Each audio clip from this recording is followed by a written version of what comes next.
to Onesies, a podcast of one season wonders and blunders. My name's Andrew. My name is Emily. And we are discussing Fishing with John, a 1992 IFC slash Bravo slash something television program. We are on the second episode, which guest stars Tom Waits, and they go fishing in Jamaica. Yeah, this is one of those iconic episodes because I had heard before I even listened to the commentary or read John's book that this was the episode where his and Tom Waits's friendship fell apart, which we kind of see throughout. Kind of. But in the commentary, he gets into a little bit more detail, Mr. Lurie, about responses to being seasick from both of them. All I'm going to say is John is not 100% blameless in this. No, the whole thing, his commentary is delightful as it was before, and also often full of shit. He single-handedly rescued a tugboat from the bottom of the ocean. And it's funny because I've listened to the commentary before, and it must have been like I had forgotten it. But when I was watching the episode alone, without the commentary, before the commentary track, I saw the tugboat and I thought, oh, this is Fitzcarraldo. Like, this is some Fitzcarraldo shit. And then he makes reference to, I'm being Werner Herzog, bringing this tugboat and from nobody Miami. Appreciates me for it. Okay, so the episode, and also last episode, Emily explained that this episode was going to be stylistically different. And on the commentary, John Lurie talks about how the first two episodes are stylistically different. So I have something else to look forward to next time, too. But what we get here is him actually making a show as opposed to taking out his high-8 camera with his friend. Yeah. And we get fake narrative. We get just he says that he'll get the documentary style down next time, but this episode has no reference to the documentarians. Last episode had a funny bit where they didn't know they were going to acknowledge them, but then they eventually acknowledged the idea of them. Here, they don't acknowledge them to the point that it's a sight gag, an unintentional sight gag. Which, again, I had seen the episode a dozen times. I've watched the commentary at least twice. I still didn't remember the sight gag. And it's like, I watched it, I saw the sight gag, and then I watched the commentary, but I wasn't paying attention for the sight gag. But it must have been, the rifle must have been on the wall multiple times throughout, which we'll get to. But so it's a very constructed episode. And then when you listen to the commentary, you find out that it's out of narrative order because they try to gloss over the Tom Waits being angry part in a way. He definitely tries to edit that out as much as possible. To the point that the beautiful ending is actually just pickup footage from the first day. And it's just like, this is an entirely deceptive documentary. That's totally fine. That's what all documentaries are now. Emily watches true crime. We could talk about that. If they just told you what fucking happened in the first episode, you wouldn't need 9. Yeah. Okay. So, but this is even different from that because you'd have to watch the commentary. So, and also, I will say, he again talks about in the commentary the video quality being impressive. Last episode, he was talking about how it looked good and it looked like shit. This episode, it looks fine for early 90s. It looks better than soap opera video cam. It looks solid. It's not terrible. Last episode's was high-8 up converted back in the day, and this at least probably was shot on, whatever resolution 360 or whatever it would have been. This is not a high-8 video camera. He got a real video camera for the shoot. Okay, so the episode begins with them rowing through various places across Jamaica. The story is That's the that story. the car broke down and they Yes. had to use a canoe to get where they were going fishing. That's the Yes. story, which That is is the 100% story, bullshit. which is bullshit. But they had a They just, lovely time doing it yes, where they just rode around and the sang cameramen shot songs them. to each Yes. other. So yes, it's delightful. It's Um, delightful. this episode was also the one where I'm like, oh God, I got to get the soundtrack sooner than later. But then they arrive in a fishing village Hmm. where the commentary is delightful also because they're having this weird bit where they're picking up rubbish They're off the talking about the beach. beauty of life and how nature is such a beautiful thing. And Tom bends down and he's like, look at this. Look at this. It's so beautiful. Just picking it up off the beach. But they're talking about it in the context of flotsam and jetsam or whatever, Yes. right? Yeah. Which Tom Waits knows what those words mean and I don't. But basically garbage washed up on shore. And so Tom Waits picks up a piece of cooked ginger and he's like, this is beautiful. And John Lurie's like, it's a piece of ginger. Okay. And he's like, Tom Waits says, I'm gonna keep it. So we're getting that's what's so weird about this episode with there being like the Tom Waits audio commentary track for this episode is yeah, that I'll bet that's a listen, right? Like I would just like to be on the phone with the producers asking him to do it. Like, I don't even care. Like, what the commentary would be because he wouldn't do it. the whole album. That fucker John Lurie, that fucker John. Okay, so they arrive, and so we also listen to them talking about driftwood.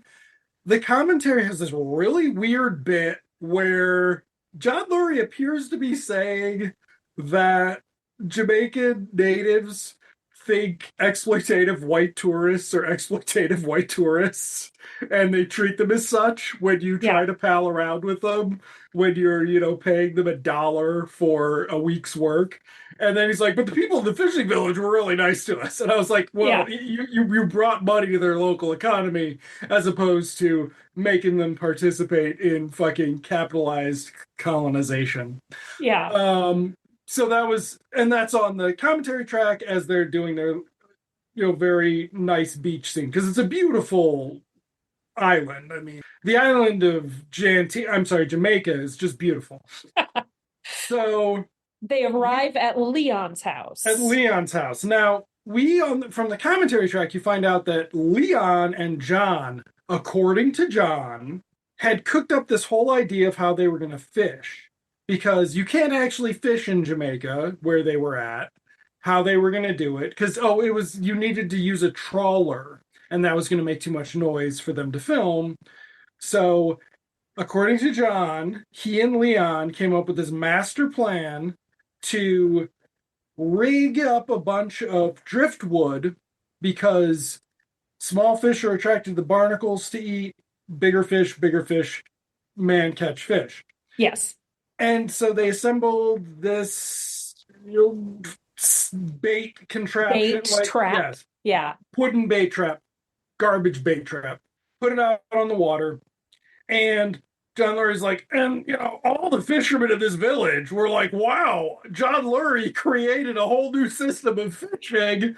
I saved their local economy. I'm fucking tits. Like, And also they came and they caught all of our fish. yes, Like, so we came up with a device to attract fish, and then all the fishermen came out and fished all of our fish before we could shoot. However, we also don't know because once we get okay, so we have this weird scene with John Lurie, Tom Waits, and the fishermen where they talk about how they're going to go out tomorrow, and the commentary track reveals it's a 2 hour thing that Lurie cut around, which is delightful. Like this whole like The whole like cowfish. No, yes, not cowfish. Like whatever. Like they're having they're conversations about bullshitting fishing, they're about fishing. bullshitting. It's And Leon is just like, Jesus Christ, these fucking, What did I get myself into? like, oh my God, I Yeah. thought one of them was bad, but there are two of them now. And by the end of the scene, he looks just exhausted with these white men. Yes, Just like, go to bed. yes. So ostensibly they go take Leon's bed. And Okay. Leon sleeps on the couch. And Leon sleeps on the couch, waiting to wake them.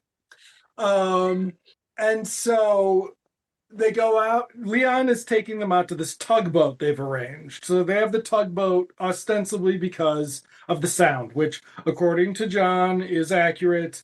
Also, he single-handedly dug this tugboat up off the floor of the ocean, swam with it like Jason Momoa to the surface, fucking hammered in a panel so it wouldn't sink. Let's not forget that he saved it from sinking, Yeah.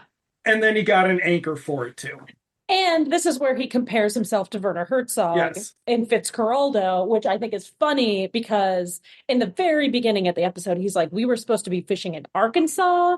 The budget didn't come through, so we went to Jamaica. And it's like, wait a minute, the budget didn't come through for you and Tom Waits to go to Arkansas to go fishing. But it did come through for you to transport a tugboat, a rusted out old tugboat from Miami to Jamaica. So he said the funding didn't come through. Like the wire transfer from his Japanese investors didn't come through. And so they just weren't able to pay for the episode. Now, Okay. he doesn't talk about how the Japanese thought he was wasting their money this commentary track, but he did last commentary track. I'm pretty sure there's some dad who let his kid make a fucking movie with the guy who like was in Stranger Than Down by Law. This kid really liked Down by Law, this Japanese film student. He's got some money from his dad. This is the one of the things that made the dad really mad at him, and they had a very awkward dinner. Like it was Yeah. very tense. It was like a what's his face movie. Who's that great Japanese guy that's all about like the families and Ozu? he's like the William Faulkner of Japanese cinema, and that you cannot find a woman who likes him to save your life. Emily. Okay. So I've only seen a couple. But anyway, it might get old. I don't know. So yeah, they go out on the tugboat, and very quickly, Tom Waits starts getting sick.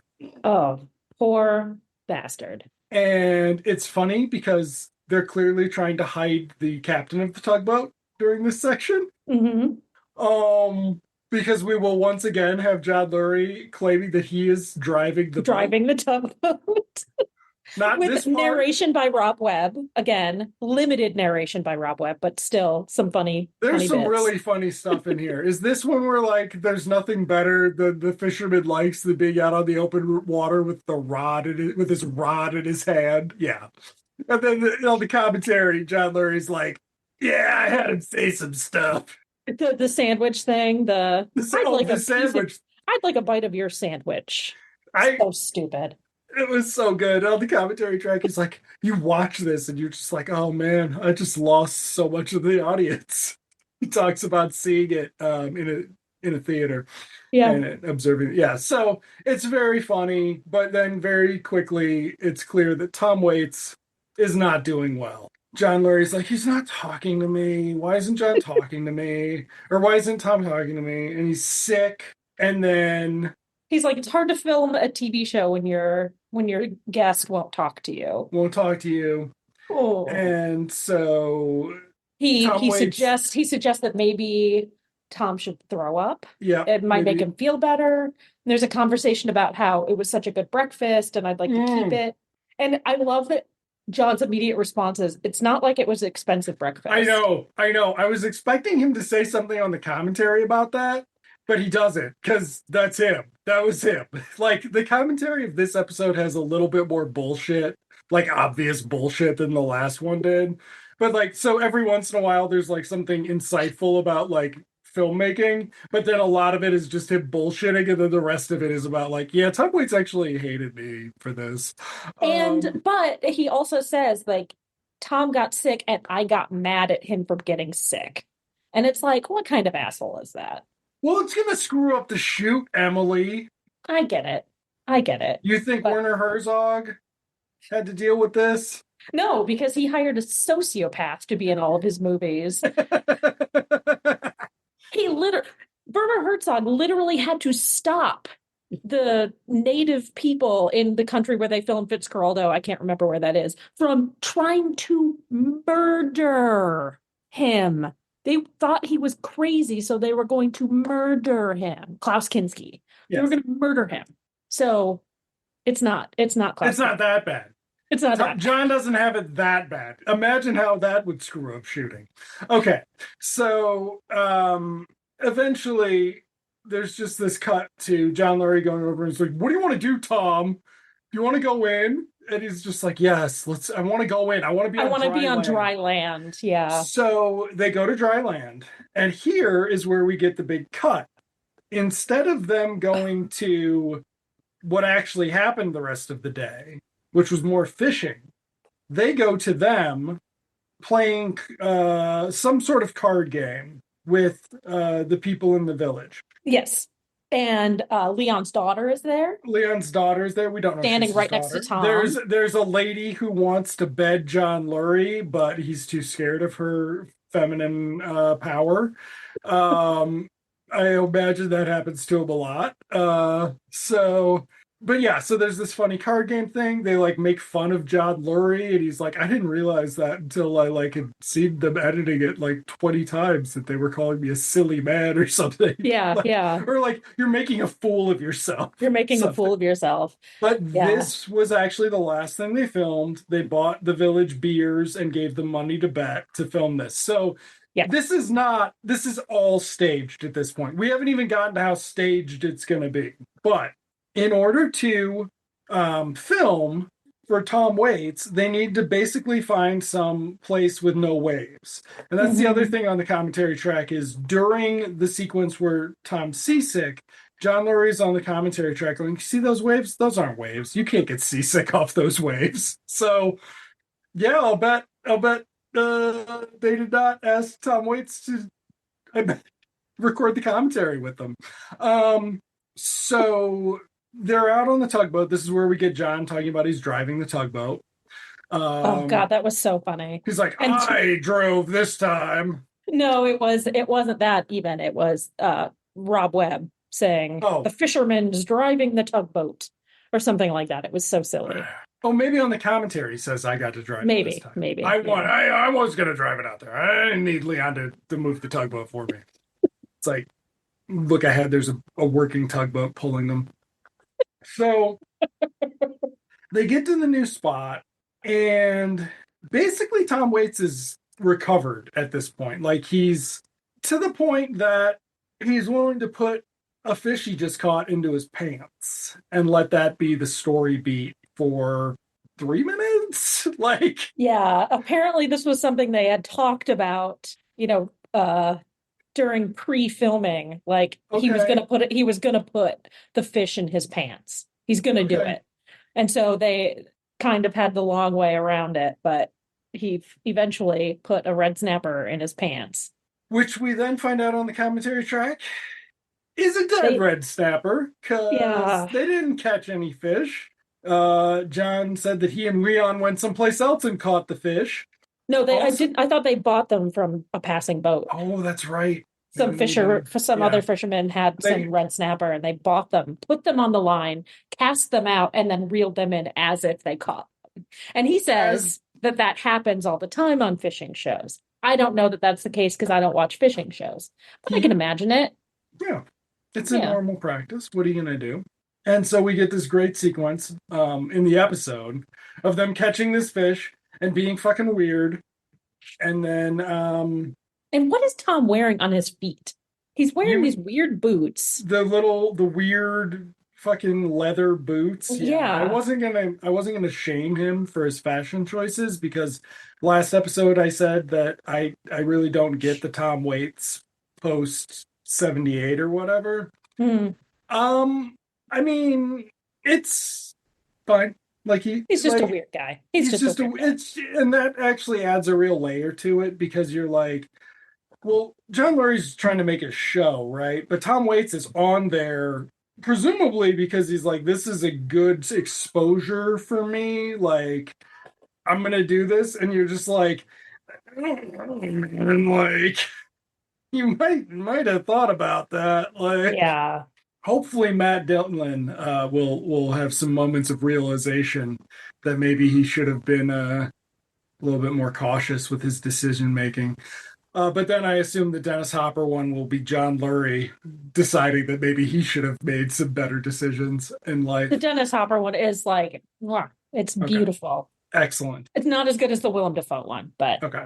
So, yeah, then basically there's some nice Rob Webb narration of them rowing, presumably across the island. Successful fishermen. They've both caught a fish. And they're singing the song they sang at the beginning, "The Man of a River, Fisher of Men," which Fisher of Men. not sure if Fisher of everybody Men. noticed last episode's title. That was unrelated. I did not That's know that. amazing. I was just being blasphemous, but it actually ties into this episode. Yeah. So yeah, and it's this beautiful shot, and it was filmed on the first day when Tom Waits and John Lurie were getting along, and John Lurie like threw it in because it was a nice ending, but it was not what was happening. It was not what was actually happening. And then do they Yes, walk, they start walking through, returning to their vehicle, and Tom is bitching. he's silent. John Lurie is like He's not silent.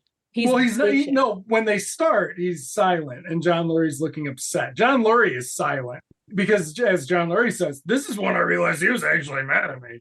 And then at the end, John Lurie or Tom Waits is like, I don't even know why I'm doing your stupid show. You're a failure or something like that. And he's like, yeah, You're a mess. You're a mess, man. You're a mess, man. Why'd I do this? Why did I agree to come along? And in the commentary, John says, I edited this to make it look like you couldn't tell if he was kidding or not. Yes. But he wasn't kidding. But he wasn't kidding. The other context is this was during Tom Waits' vacation in Jamaica. And so after they would get done shooting, Tom Waits would go to presumably his, hotel, right?